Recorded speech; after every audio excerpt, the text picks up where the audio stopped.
తొంభదియవ సర్గము.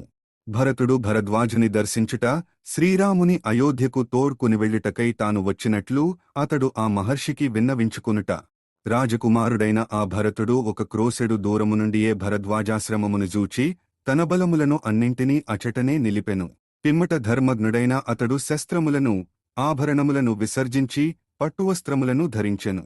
పురోహితుడైన వశిష్ఠుడు ముందు నడుచుచుండగా అతడు మంత్రులతో గూడి కాలినడకతో ఆయనను అనుసరించెను. ఆశ్రమములో ప్రవేశింపగా కొలది దూరములో వారికి భరద్వాజ మహర్షి కనబడుచుండెను. అప్పుడు భరతుడు తనతో గూడియున్న మంత్రులను అచట ఆపి తాను పురోహితుని వెంట ముందునకు నడచెను.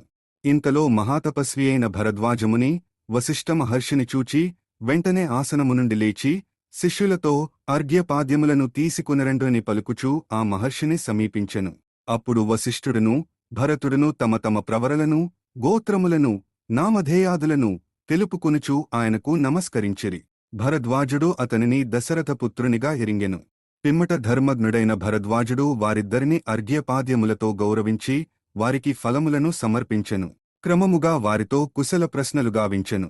అయోధ్యలోని బలములను, ధనాగారమును, మిత్రులను, మంత్రులను గూర్చి ఆ మహర్షి అడిగి తెలుసుకునెను.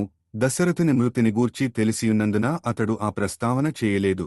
అనంతరము వశిష్ఠుడును భరతుడును ఆ మహాముని యొక్క ఆరోగ్యభాగ్యములను, అగ్నికార్యములను, వృక్ష సంపదను, శిష్యులను, మృగములను, పక్షులను గూర్చి క్షేమ సమాచారములను అడిగి తెలిసికొనిరి. ఇక్కడ అంతా కుశలమే అని పలికి ఆ భరద్వాజ మహాముని శ్రీరాముని పైగల ఆదరాభిమానముల వలన భరతునితో ఇట్లనెను. ఓ భరత, రాజ్యపాలన చేయుచున్న నీవు ఇచటికి వచ్చుటకు గల కారణమేమి? ఈ విషయమును పూర్తిగా తెలుపుము. అప్పుడుగాని నా మనసు కుదుటబడదు.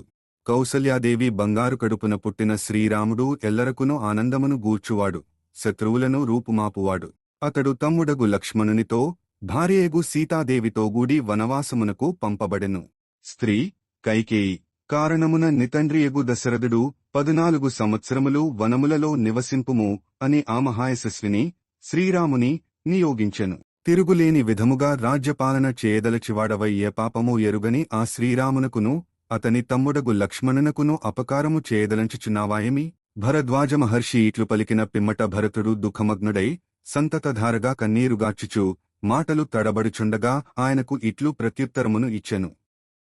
ఓ మహాముని, పూజ్యులైన భూత భవిష్యద్వర్తమానములను ఎరిగిన మీరుగూడ ఇట్లు భావించినచో ఇక నేను జీవించుటయే వ్యర్థము. ముమ్మాటికిని నాలో ఏ దోషమూ లేదని తలంతును. మీరు ఇట్లు శాసించుట అనుట తగదు. నేను అయోధ్యలో లేనప్పుడు నా తల్లి కైకేయి చేసిన పని ఇది. ఆమె ఇట్లు చేయుట నాకు ఏమాత్రమూ సమ్మతముగాదు. ఇందులకు నేను సంతోషపడుటలేదు, అంతేగాదు మిక్కిలి దుఃఖపడుచున్నాను. ఆమె మాటను నేను ఆదరించుటలేదు. నరశ్రేష్ఠుడైన ఆ శ్రీరాముని వేడుకుని ప్రసన్నునిగావించుకుని ఆయనను మరల అయోధ్యకు గునిపోవుటకును అచట ఆయన పాదములకు నమస్కరించుచు సేవలోనర్పదలచియు నేనిటు వచ్చితిని. ఓ పూజ్య మహర్షి, నేనిటు వచ్చిన ఉద్దేశ్యము ఇదియే. దీనిని గ్రహించి నాపై కృపజూపుడు. మహారాజైన శ్రీరాముడు ఇప్పుడు ఎక్కడ ఉన్నాడో దయతో తెల్పుడు. అంతట వశిష్ఠుడు మొదలగు ఋత్విజులెల్లరనూ ఓ మహాముని, ఇందు భరతుని దోషము ఇసుమంతయును లేదు. దయతో ఆయనను అనుగ్రహింపుడు అని ఆయనను ప్రార్థించిరి. అప్పుడు ఆ మహర్షి భరతుని ఎడ ప్రసన్నుడై ఆయనతో ఇట్లు నుడివెను. ఓ నరోత్తమా, నీవు పెట్టుకునిన లక్ష్యము, దానికై నీ పూనికయు సముచితములు. గురుజనుల సేవ, ఇంద్రియ నిగ్రహము, సజ్జనులను అనుసరించుటను 3 లక్షణములను రఘువంశమున జన్మించిన నీకే చెల్లును. నీ మనస్సులోని సత్సంకల్పమును నేను ఎరుగుదును. అది ఇంకను నీలో దృఢపడుగాక. నీ కీర్తి అంతటను వ్యాపించుటకై నిన్ను ఇట్లు ప్రశ్నించితిని. ధర్మజ్ఞుడైన శ్రీరాముడు సీతాలక్ష్మణులతో గూడి నివసించుచున్న ప్రదేశమును నేను ఎరుగుదును. ప్రస్తుతము వారు చిత్రకూట మహాపర్వత ప్రదేశమునందు వసించుచున్నారు. ఓ ప్రాజ్ఞుడా, కామార్థములను బాగుగా ఎరిగినవాడా, శ్రీరాముని కడకు రేపు వెళ్ళవచ్చును. మంత్రులు మొదలగువారందరితో నేటికి ఇక్కడ ఉండుము. నా ఈ కోరికను చెల్లింపుము. రాజకుమారుడును సహృదయుడును సచ్చరిత్రుడును అయిన భరతుడు, ఓ మునీశ్వర, మీ ఆజ్ఞను శిరసావహింతును అని పలికి ఆ రాత్రికి ఆ ఆశ్రమమునందే గడుపుటకు నిశ్చయించెను.